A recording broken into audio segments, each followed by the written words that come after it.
এতদিন বলতেন সাদ সাহেব রুজু করেন না কেন, রুজু করলেই সব সমস্যার সমাধান।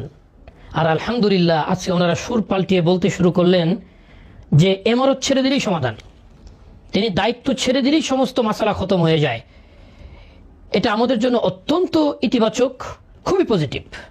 এই মুহূর্তে যদি মাওলানা সাদ পৃথিবীর যেখানেই থাকে মিডিয়াকে বলবেন, আমি আমির হতে চাই না, মুরব্বীরা উলামায়ে কেরাম পরামর্শ করে তাবলীগ চলার ব্যাপারে যে সিদ্ধান্ত করবেন আমি তা মেনে নেব। একটা কথার কারণে গোটা পৃথিবীর ফেতনা বন্ধ হয়ে যাবে।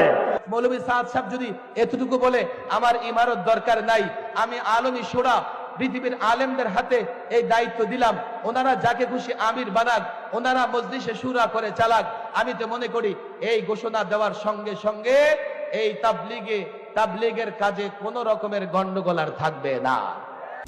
এই বক্তব্যগুলি খুবই আশাব্যঞ্জক। এগুলি দ্বারা প্রমাণিত হয় ওনারা আমাদের প্রত্যেকটা কথা মনোযোগের সাথে শুনেন এবং আমলে নেন।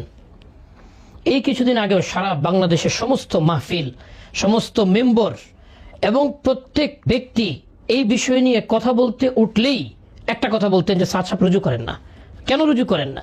রুজু করলেই সমাধান, এক মুহূর্তে সমাধান, দেওবন্দে গেলেই সমাধান, এগুলি এতদিন বলে আসতেন। যখন আমরা মিডিয়ার সামনে প্রমাণ করেছি সাদ সাহেব সর্বমোট 4 বার রুজু করেছেন, 2 বার দেওবন্দে রুজু করেছেন, একবার বাংলাদেশের উলামায়ে কেরামের প্রতিনিধি দল যখন নিজামুদ্দিনে ছিল সেখানে সকলের সামনে রুজু করেছেন। এরপর বাংলাদেশে এসে 2018 সনে কাকরাইল মসজিদে জুমার পর দুয়ার পূর্বে প্রায় 20,000 মানুষের সামনে রুজু করেছেন। আলহামদুলিল্লাহ, এই দালিলিক আলোচনা প্রমাণ সহকারে যখন আমরা মিডিয়াতে দিলাম, উলামায়ে কেরামের খেদমতে পেশ করলাম, ওনারা বিষয়টা দেখলেন, যাচাই করলেন, বুঝতে পারলেন রুজু নিয়ে আর কোনো কথা বাংলাদেশে চলবে না, এই গেম ওভার। তখনই নতুন সুর শুরু হলো যে উনি তো দায়িত্ব ছেড়ে দিলেই সমস্যার সমাধান হয়ে যায়। এতদিনই কথা ছিল না।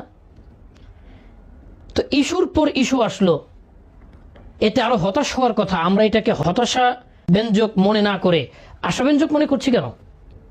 কারণ সাদ সাহেব রুজু করেছেন কিনা এটা কোরআন হাদিস দিয়ে যাচাই করার কোনো সুযোগ নেই। এটা যাচাই করতে হলে কারা দেখেছেন, কারা সেই কাগজ নিয়ে দেওবন্দে গিয়েছেন, দেওবন্দের কে সেই কাগজ পেয়েছেন, তারা গ্রহণ করলেন কি করলেন না, করলে কেমনে করেছেন, কোন বাক্যে করেছেন, তারপরে সেটা নিজামুদ্দিনে কে পাঠিয়েছে, অনেকগুলি বিষয় সাক্ষী হতে হবে, নতুবা এই ব্যাপারে সমাধান দেওয়া সহজ না।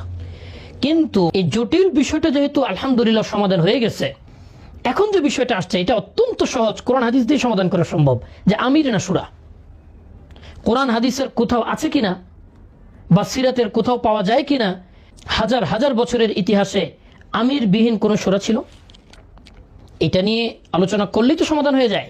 এই সমাধান কল্পেই আমরা সারা বাংলাদেশের উলামায়ে কেরামের নিকট ওপেন চ্যালেঞ্জ দিয়েছি, আসুন বসি, কথা বলি, আপনাদের সকল প্রমাণাদি হাজির করুন, প্রমাণ করুন হাজার হাজার বছরের ইতিহাসে এমন কোন দল অথবা প্রতিষ্ঠান আছে কিনা, সেটা চাই ইসলামিক হোক, অন ইসলামিক হোক, রাজনৈতিক হোক, অরাজনৈতিক হোক, আছে কিনা এমন কোন দল অথবা প্রতিষ্ঠান যার একজন প্রধান নেই, 5 জন মিলে চালায়? যদি থাকে প্রমাণ দিন। আমরা যেহেতু দেওবন্দের সন্তান, আপনারা যদি শুরায়ে নিজামকে সারা পৃথিবীতে এস্টাবলিশ করতে চান তাহলে সবার আগে দেওবন্দে শুরায়ে নিজাম কায়েম করুন। দেওবন্দে যেখানে একজন প্রধান আছেন, একজন মুহতামিম আছেন, সেখানে দেওবন্দকে ডিঙ্গিয়ে দাওয়াত তবলিগের মেহনতের ভিতরে আপনারা শুরায়ে নিজাম কায়েম করতে চাচ্ছেন। বাবা থাকতে বাবাকে ডিঙ্গিয়ে সন্তান বাবার উপরে হস্তক্ষেপ করতে চাচ্ছে, এটাকে আদৌ কোনো সুসন্তানের পরিচয়? তাই অনুরোধ করব, যদি শুরায়ে নিজামই চান, সারা পৃথিবীতে শুরায়ে নিজাম কায়েম হয়ে যাবে 1 মিনিটে। দেওবন্দে শুরায়ে নিজাম কায়েম করুন, দেওবন্দকে বলুন শুরায়ে নিজাম কায়েম করতে। দেওবন্দ যদি শুরায়ে নিজাম কায়েম করতে পারে তাহলে পৃথিবীর সব প্রতিষ্ঠান শুরায়ে নিজামে মেনে যাবে। আর যদি না পারে তাহলে পৃথিবীতে হাজার হাজার দেওবন্দ আছে যারা সাদ সাহেবের ইমারতকে মেনে নিয়েছে।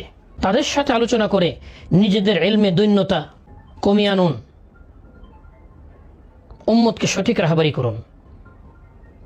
নতুন নতুন ইস্যু তৈরি করে উম্মতের মধ্যে বিভাজন তৈরি করবেন না।